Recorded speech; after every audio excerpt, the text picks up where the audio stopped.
Welcome back to the continuing adventures of the monad. We are now in a position to begin to discuss the 7-ray methods used in the construction process of the Antahkarana.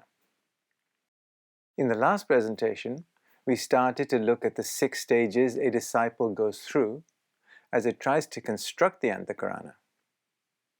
The first 2 stages are common to all disciples. 1 is intention and 2 is visualization. Up till this point, all disciples have the intention to create a point of energy in a ring past knot. They all have to prepare for the construction of the bridge by gathering the energy needed from 2 sources. The first is the persona and the second the soul. As a result of this focusing of energy and the resultant tension it creates, also by evoking the spiritual triad, the process of building the rainbow bridge starts at both ends simultaneously. The disciple now enters the second phase of bridge building, that of the use of creative imagination, here called visualization. This, however, presents a real difficulty for 1st ray and 7th ray aspirants. Both these ray types are not very good at organizing material energy, orienting it, and then seeing this energy pictorially in their imagination. It just happens to be a process that is profoundly difficult for them to achieve. Nevertheless, this is a process that cannot be sidestepped because the use of visual imagination is an essential factor in the building process and is one of the major means of focusing prior to projection. So, good luck, all you 1st and 7th ray types.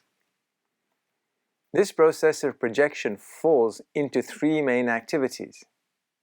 After focusing of the energy and careful sequential and systematic picturing of the rainbow bridge, the disciple, by a distinct and separate effort, calls into focus the will aspect of its nature. This happens, as far as it is possible, in the current incarnation. It is now that the attributes of each ray energy make their appearance and determine what happens next.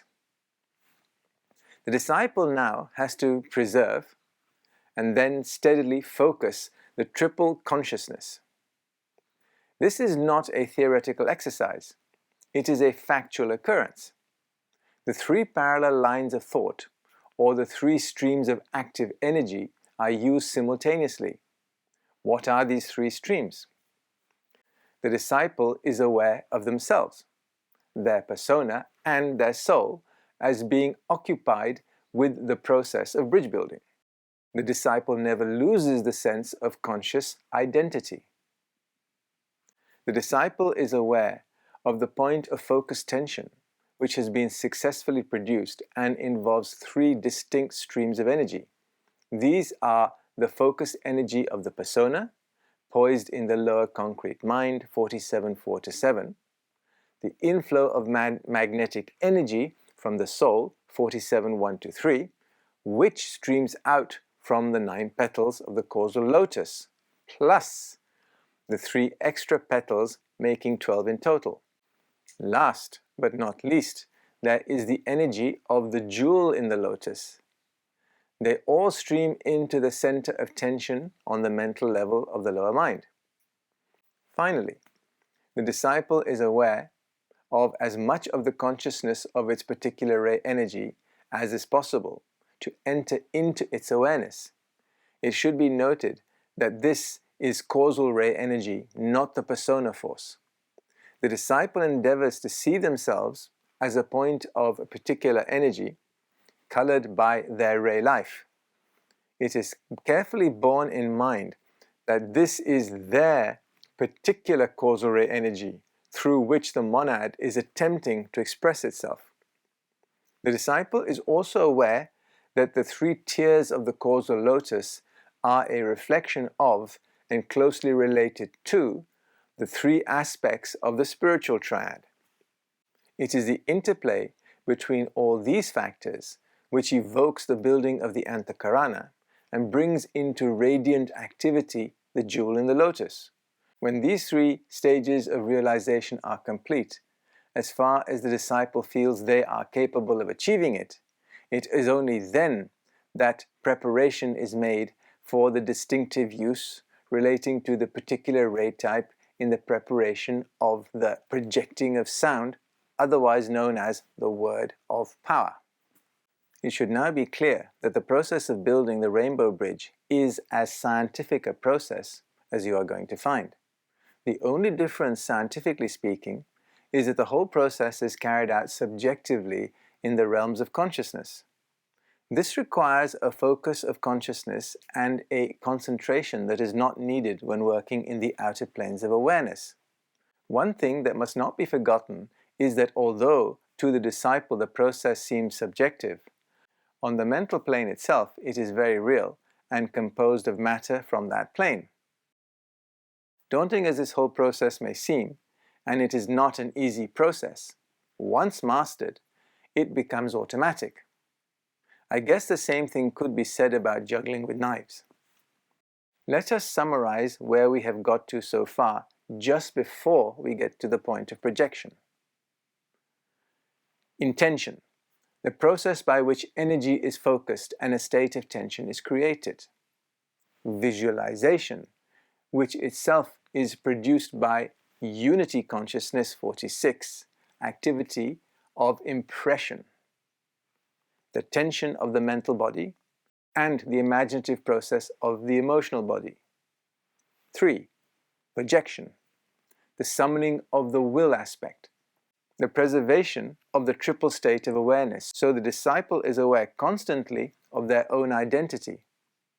The disciple is conscious of a fixed point of tension. The disciple is aware of activities of their soul ray or their soul energy. The disciple is to use that distinctive ray energy correctly. The disciple, when all the above is complete, uses the word of power, which is the agent of their will. This short summary should hopefully help you to see how each stage proceeds from the previous one, and when properly mastered, how this process can move forward rapidly. Well, actually not so fast. When we reach the stage of the distinctive use of ray energy, things are not that simple. Did you really think they were going to be? For the disciple to be successful in their endeavors, 3 things have to occur. They have to hold their mind steady in the light. This preserves the point of tension at its highest possible point at any given time. This has to occur during the whole unfoldment and building of activity. There has to be a registration of conscious contact with the soul. This helps to bring about the fusion between the soul and the persona. This leads to that now famous at-one-ment. From a technical standpoint, the energy of the soul ray and that of the persona's ray merge. The soul ray is always the dominant ray. If, for any happy circumstance, the soul and the persona rays happen to be the same, things get a lot easier. The disciple has to hold in their mind specifically and in detail the method to be employed in the building of the bridge. This is done according to the particular ray technique to relate in a new and significant manner the spiritual triad and the persona. The net result of all this effort is that the soul, as a separate entity, begins to fade slowly out of the picture, as it is absorbed into the persona. Just a quick point of clarification, in case you have forgotten. The persona is the lower causal body. It is that part of the soul that detaches and surrounds the 3 envelopes of the first triad, making up the first self of the monad. The persona is now referred to as the conscious soul incarnate. Eventually, a relationship is established between the spirit, which is our monad, and the persona, which is known as form in matter. Why? Because it dwells on the first triad. there is a tiny point of consciousness eternally present, which is aware of both factors and yet preserves inviolate its own identity. This results from the work carried out by the soul over eons of time. Taking this into account, the soul does not really fade out. It remains. Why? Because in our solar system, there is naught else but only the consciousness of being. So if the soul was a point of consciousness, it isn't going anywhere. In the next presentation, we will start by looking at why the Rainbow Bridge is called by that name. We will then go on to look at the methods by which each of the 7 rays is projected. Thank you.